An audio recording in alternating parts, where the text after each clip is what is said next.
Other shows we have for you to enjoy at myclassicradio.net. The Avengers was most certainly not a household name in South Africa prior to the radio series. With no national television service until 1976, the mechanism simply was not present in the country to show television programs to mass audiences. While many other countries reveled in the filmed adventures of John Steed and company, South Africa was not equipped to join in the fun.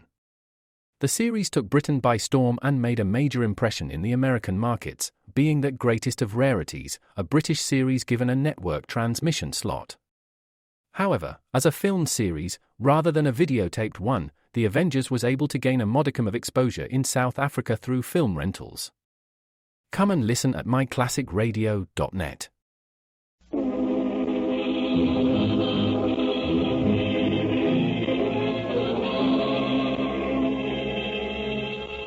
Calling all cars. A presentation of the Rio Grande Oil Company. A police radio patrol car cruises slowly about the city. It is a quiet evening, and the two police officers have made only routine calls. Guess the announcer at headquarters has forgotten us, Bill. We haven't had a call in 2 hours. Yeah, sure. We cleaned up the district and scared all the bad boys away. Don't worry. Rosie will find something for us to do. Even if it's only a 390 causing a 415. But I wish this radio would give us something besides police calls. I'd like to listen to a good program. I get tired of listening to Rosie every night. Hey, calling all cars is on tonight. I'd like to listen to it. They're doing one of the boss's cases. No, my lad, we're on duty. And the closest you'll get to the Calling All Cars program is that tank full of Rio Grande cracked gasoline in back of it. I guess that's right. Rio Grande can't say that we listen to their program and then don't use cracked gasoline. You know, I hear that Rio Grande has a lot of contracts with California and Arizona cities. They tell me that Rio Grande cracked gasoline is used in more police cars and emergency equipment than any other brand. All I know is that we use only Rio Grande cracked gasoline for all police cars. And a darn good thing, too. There's no question about it, Ed. Those Rio Grande boys put out the liveliest gasoline in these parts. I'll back this old cruiser up against a racing car when she's full of Rio Grande crack. Hold it. Here comes a call. Los Angeles Police calling all cars. Attention all cars. Broadcast 54. Description of robbery suspects. Number one in America in 40 years. Brown hair, brown eyes. Has a Roman nose. Wearing a gray cap. Number two, about 32 years.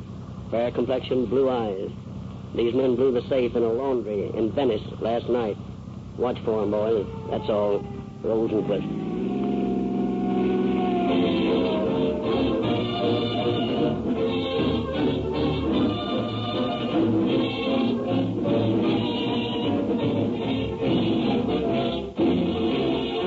It is now our privilege to present Chief James E. Davis of the Los Angeles Police Department, through whose cooperation these programs are brought to you. Chief Davis. Good evening, friends. A vital link in the chain of facts which lead from the crime to the conviction of the criminal is the description and identification of suspects by the citizen who was present when the crime was committed. This link is one of the weakest. The average citizen is not trained to observe carefully, and under the emotional strain of an unusual circumstance, such as a holdup or a murder, he will be even less likely to be correct in his description. In tonight's story, you will learn how important the keen eyes of two citizens were to the police in placing the guilt of the crime squarely on the shoulders of those to whom it belonged. I hope everyone within sound of my voice will realize this fact and consider himself as a sort of an auxiliary officer, holding himself ready at all times to be of assistance to his police department. Only by the united cooperation of the whole citizen body may crime be completely eradicated.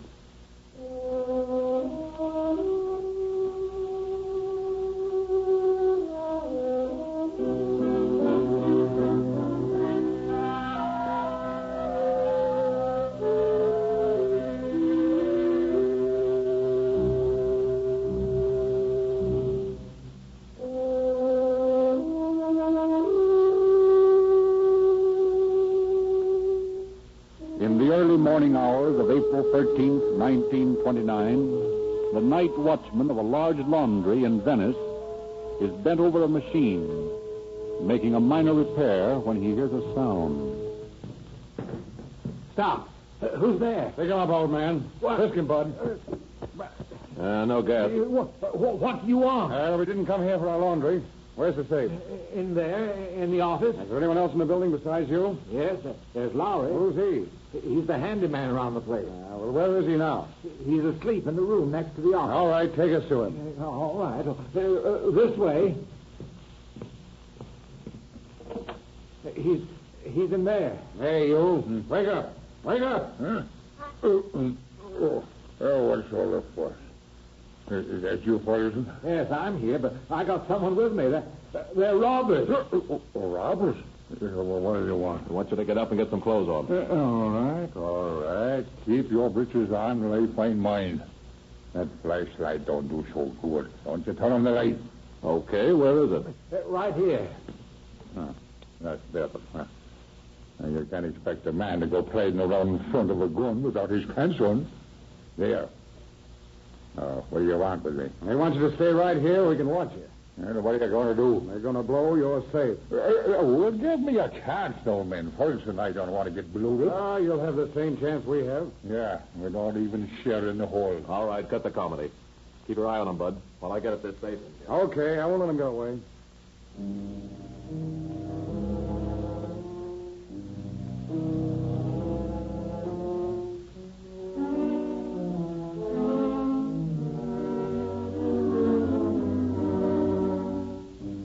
For 15 minutes, while the one bandit drills a hole in the safe and packs it with nitroglycerin, the other chats with his two prisoners in the next room.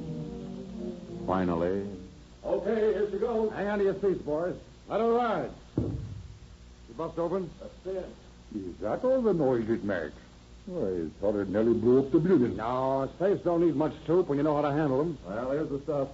Now, if I can get this cash box open, we're all set. Now, why go to all that bother here? Why not take the box along? You're perfectly welcome to it. Well, that's a good idea. And do you think you'll get enough pay for your trouble? Oh, I don't think we'll do so bad with this. Well, I hope so.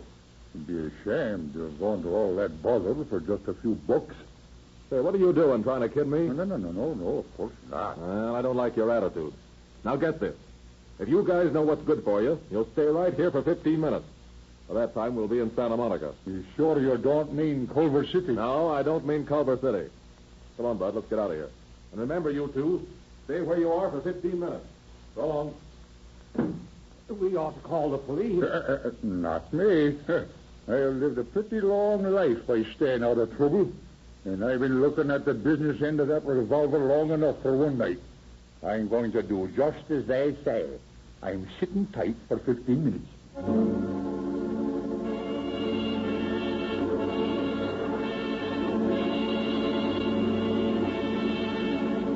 At the end of 15 minutes, the watchman called the Venice station of the Los Angeles Police Department and report the robbery. Detective Captain Hawtrey answers the call and questions the two witnesses. And now, can you give me a description of these men? Well, I didn't get such a good look at the one that did the safe blowing, but I did notice that he had sort of an eagle-beak nose. The one that stood guard over us was a young fellow, about 30, with brown hair, a light complexion, and blue eyes. He had big front teeth, and his jaw was undershot. He had on pinstriped dark pants, a gray cap, and a blue shirt. Well, that's a mighty clear description. Well, I couldn't help taking it all in. He sat under the bright light there, and I just kept looking at him, figuring that you would want a good description of him. Well, I wish all citizens would give us as good a description as that. Well, lots of citizens don't realize that they're really part of the police force, too. Well, they are, you know. Yeah, that's right, a sort of an auxiliary force. But they don't often accept their responsibility as willingly as you do. Now, let me see. This is the blanket they used to muffle the sound of the explosion? That's right. Yeah, I can see where it's been burned. Yeah, here's some of the soap they used to hold that soup in. Let's take this along with me. Here's the rope that they tied us up with. Thanks. I'll need that for evidence, too. Now, Mr. Lowry, how much money did they get away with? Well, I ain't sure, but I imagine it'd be a couple of $100. I see. Well, I won't keep you up any longer. I'll get this description out on the teletype now, and if any new development occurs, let me know, will you? Yeah, you bet I will, Captain. Good night. Good night, Mr. Lowry.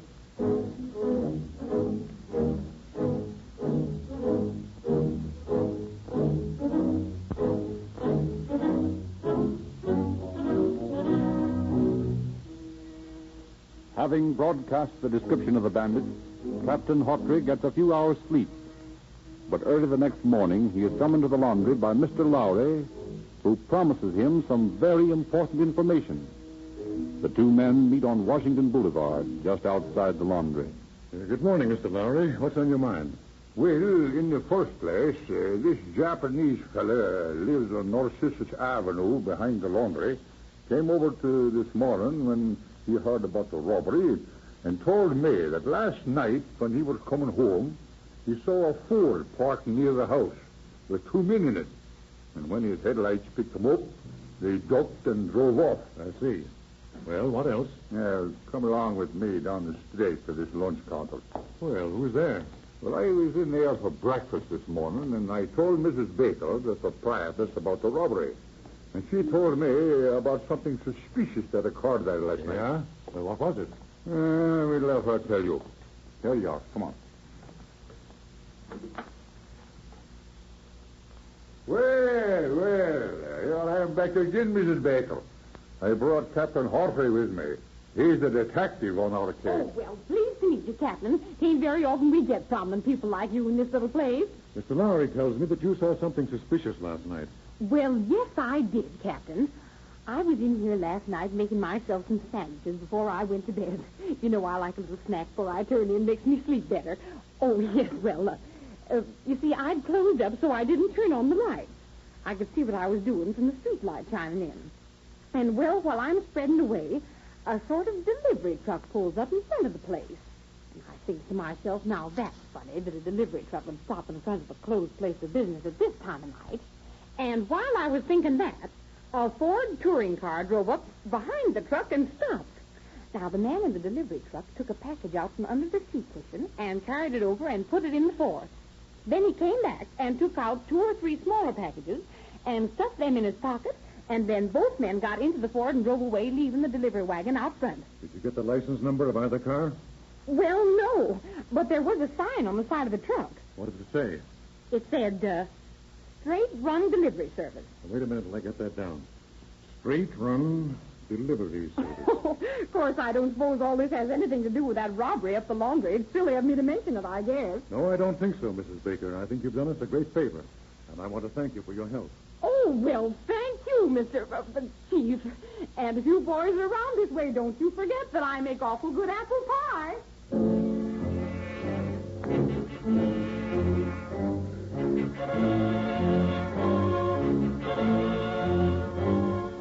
Captain Hawtrey immediately contacts Detective Lieutenant J.E. Herman of the Police Market Detail. And together they call upon the manager of the Straight Run Delivery Service.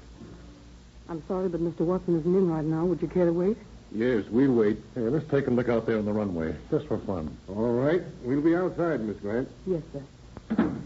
Well, there's no sense in wasting time. Let's look 'em over as they come in and go out. Okay. Here's a hot one, Hawtrey. We'd better not try to chase any of these trucks. Why not? Look at this gasoline pump. They use Rio Grande cracked gasoline. The same gasoline our police cars use. Well, I'm darned if it isn't. You know, these fellows are getting smart, too. Hey, say, look. What? Look at that fellow over there getting into that truck.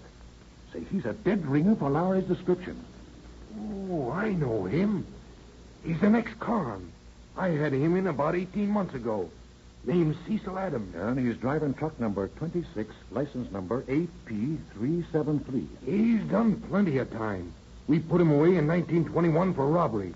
He didn't get out of the big house until 1926. You mean you got his mug at headquarters? Sure, I got 3 or 4 mugs of him. Hey, that's swell. Come on, let's beat it down to the bureau. I want to get an identification from Mr. Lowry if I can.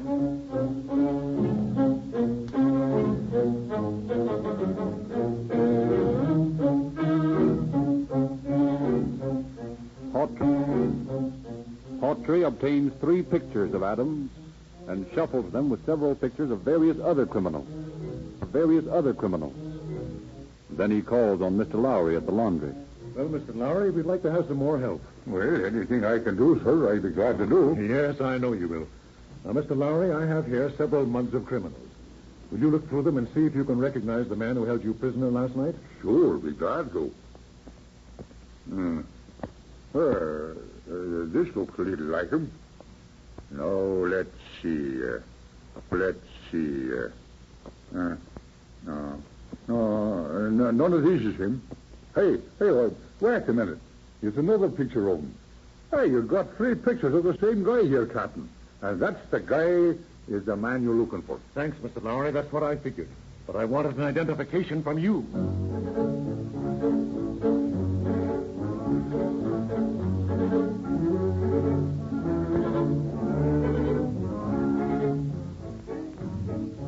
Mr. Ferguson, the night watchman, confirmed Lowry's identification.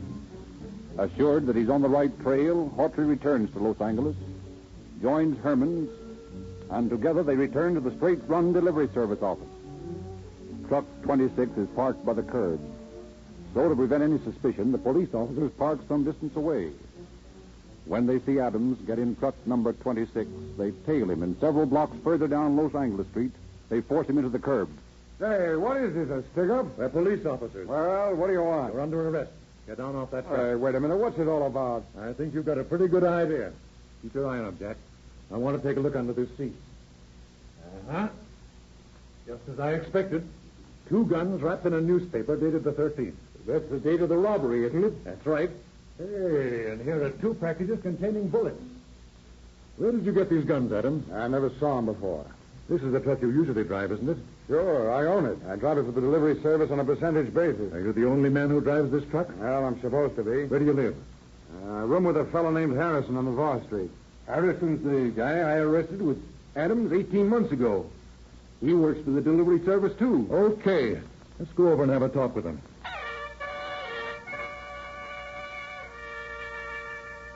You're Harrison, aren't you? Yeah, why? Well, we're police officers. We've just arrested Cecil Adams for robbery, burglary, and safe blowing. And he told us that he lived with you. And we believe that you were his partner on that job the other night. What about it? Well, that bum hasn't been inside my house for 2 weeks. He's got no right telling you he was living with me. But he did live with you. Yeah, but he and my wife had a fight a couple of weeks ago. She threw him out. Where were you on the night of April 13th? 13th. It was Saturday. Well, on Saturday night, I was making deliveries in Alhambra. I can prove that by my receipts. Besides, I took my wife and baby along with me. We got home a little after 9 and went to bed. And I'll tell you what we'll do.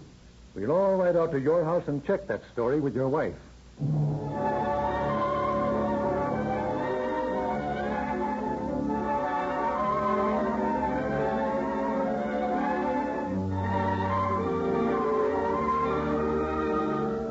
Without giving Harrison the opportunity to coach his wife, Hawtrey asks her about her husband's whereabouts on April 13th.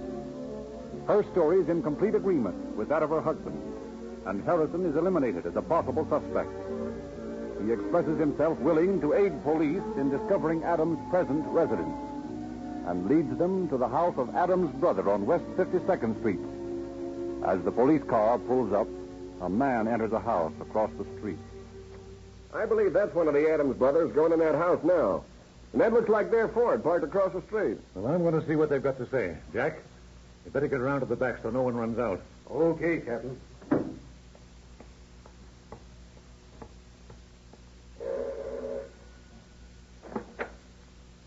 Your name, Adams? My name is Otis Adams. What can I do for you? I'm a police officer. We're making an investigation regarding your brother Cecil. Well, Is that your Ford across the street? it is. Does your brother Cecil have the use of that car? He does? Did he have it last Saturday night? I don't know. I can't remember. He uses it whenever he wants to. Now, listen here, Adams. That's only a couple of nights ago. You remember that far back. Did your brother have that car Saturday night? Now, look here. If you think I'm going to make any statements incriminating my brother, you're all wet. We'll have to search this place, Adams. Go ahead. You won't find anything.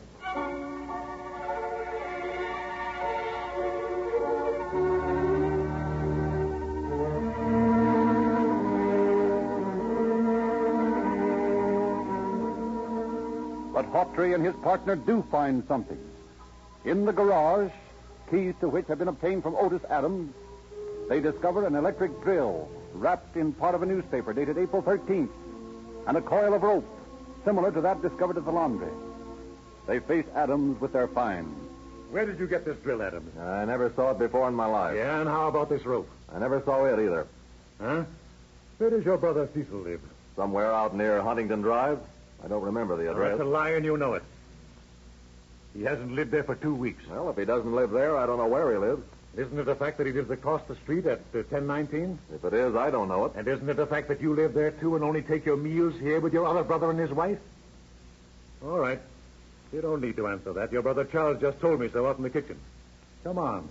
Let me take a look at that Ford of yours.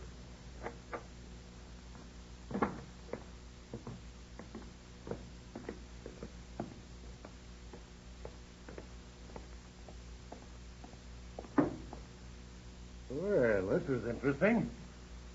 Here's the other half of that paper dated April 13th. How do you explain that? Well, there were a couple of 100,000 papers like that printed on April 13th. And how about this registration slip? You know, this isn't made out to you. Well, I just got the car a week ago. I haven't had time to change it. Well, that's a violation of the law in itself. Well, if it is, it's the only thing you can get on me. We'll see about that. Now, tell me. You do live at 1019, don't you? You're conducting this party, not me. Well, come on. We'll find out quick enough.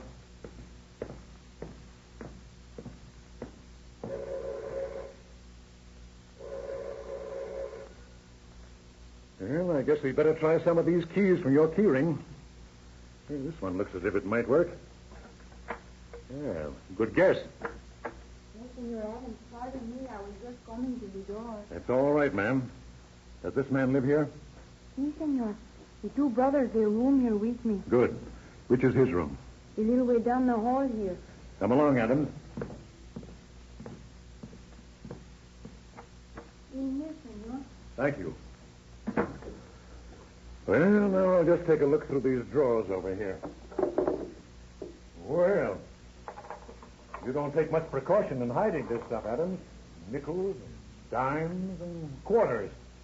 That was the denomination of that money stolen from the laundry the other night. Yeah? Yeah. Say, whose nice black bag is this? Oh, it's locked. You know, I hate to ruin it by breaking it open. Do it yourself. Well, now, maybe it won't be necessary. This keyring of yours is probably going to come in handy. Now, let me see. Yeah, this key looks about right. Well. 5 sticks of dynamite and a whole safe-cracking outfit. You know, Adams, our police chemist will undoubtedly find that this little piece of yellow soap is the same as that soap you left on the blanket in the laundry. And he'd probably make certain that the bits of white plaster on this drill is from the fireproofing of that safe.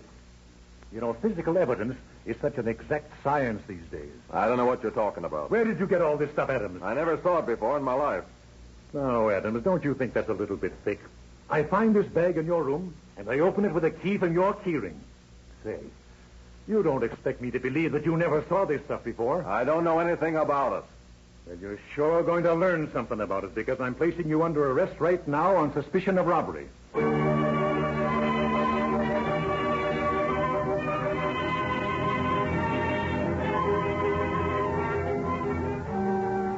Otis and Cecil Adams refused to admit or deny their guilt, refused to answer any question.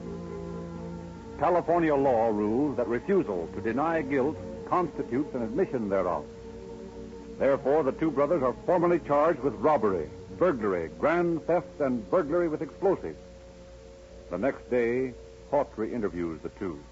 Now, boys, we don't care whether you confess or not. We've got an unbeatable case against you. We found those guns in your possession, as well as the jimmy and the brace you used on that job. And the electric drill that you stole from that machine shop at the laundry that night will be identified by its serial number. These circumstances and the identification by those two watchmen will be enough to convict you. But what's bothering me is the $250 worth of checks you stole. Now, those are a dead loss to that laundry. And unless you burned them, I sort of wish you'd tell me where they are.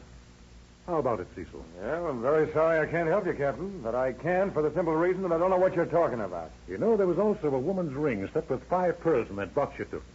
Now, the girl who owns that works in that laundry, and she placed it in that box for safekeeping. And, boy, she's heartbroken over the loss of it. Come on, now, be regular, fellas, and give it back to her. Well, Captain, you've been square with us.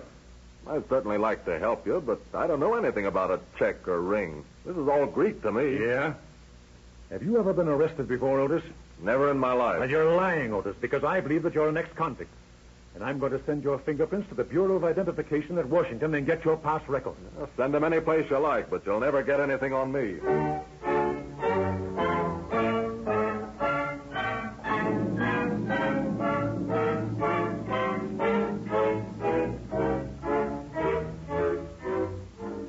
Washington replies to Hawtrey's request for information that in 1909, Otis Adams, under the name of James Kennedy, had been sentenced to serve 10 years in the state penitentiary in Waupun, Wisconsin, for burglary and safe blowing.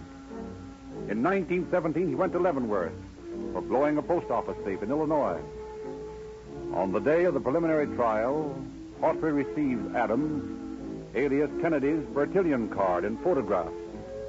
While the trial is getting underway, Hawtrey seats himself beside Adams in the courtroom and shows him the pictures.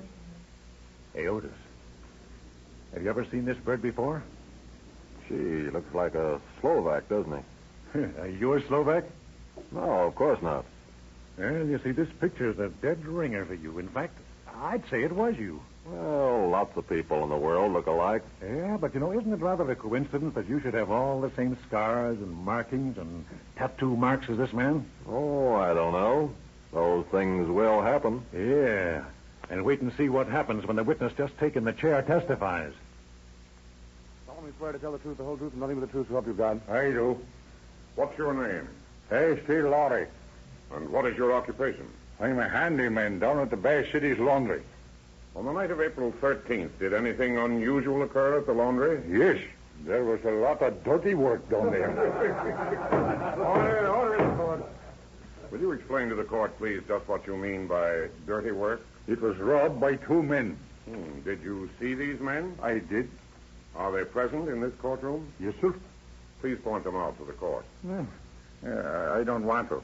Why not? Because I'm afraid. Afraid of what? There's nothing to be afraid of in court. No, but I don't know how long these fellas will be in court. And I don't know how many friends they've got on the outside. I looked into the business end of guns enough that night. I don't want more of it. Order. Nevertheless, Mr. Lowry, if the two men are in the room and you are able to identify them, it is a court order that you do so. Very well, Your Honor. If you say I must, then I guess I must. Wait till I get my cane. Well, that's all right, Mr. Lowry. You can point them out from where you're sitting. Just a minute, young man. Now, I'll do this as I see fit. I don't want to make no mistakes. I want to look at these men closely.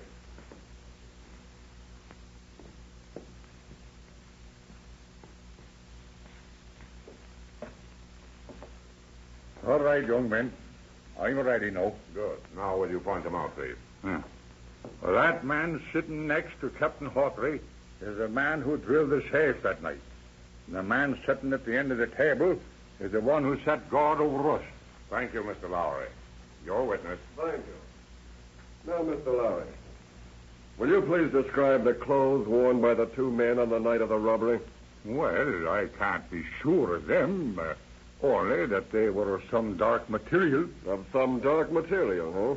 Mr. Lowry, how can you be so positive in your identification? Well, this fella sat down right under a bright electric light, and he talked to us for 15 minutes while the other fella blew the safe.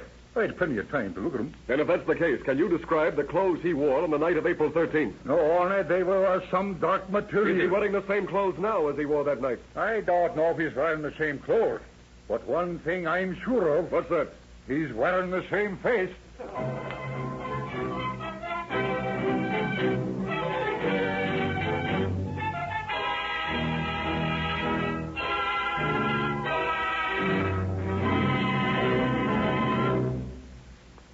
As the officers piled up their formidable mass of evidence against the Tasserton brothers, they received a distinct surprise when, on June 17th, they went into court, pled guilty, and admitted their prior convictions. Each was sentenced to Folsom Penitentiary for from 7 years to life, and in view of the prior convictions against them, they must spend at least 18 years behind prison bars. Thank you, Chief David. Ladies and gentlemen, more and more independent service stations are now featuring Rio Grande cracked gasoline. Sales of Rio Grande are growing faster than any other gasoline sold in this territory. Most Rio Grande users, we know, are listeners to Calling All Cars. You have heard us tell you on these programs why Rio Grande cracked gasoline is specified by so many cities for their police cars, fire engines, and other emergency equipment. We have promised you police car performance in your own car if you would try Rio Grande cracked gasoline. Thousands of you accept this invitation right after every broadcast of Calling All Cars. And our records show that you come back to Rio Grande stations again and again because you find that you really do get greater speed, greater power, and more economical mileage. To you regular Rio Grande users, thanks for your loyalty. And to you listeners who have not yet felt the thrill of police car performance in your own cars, well, there's a Rio Grande dealer in your neighborhood.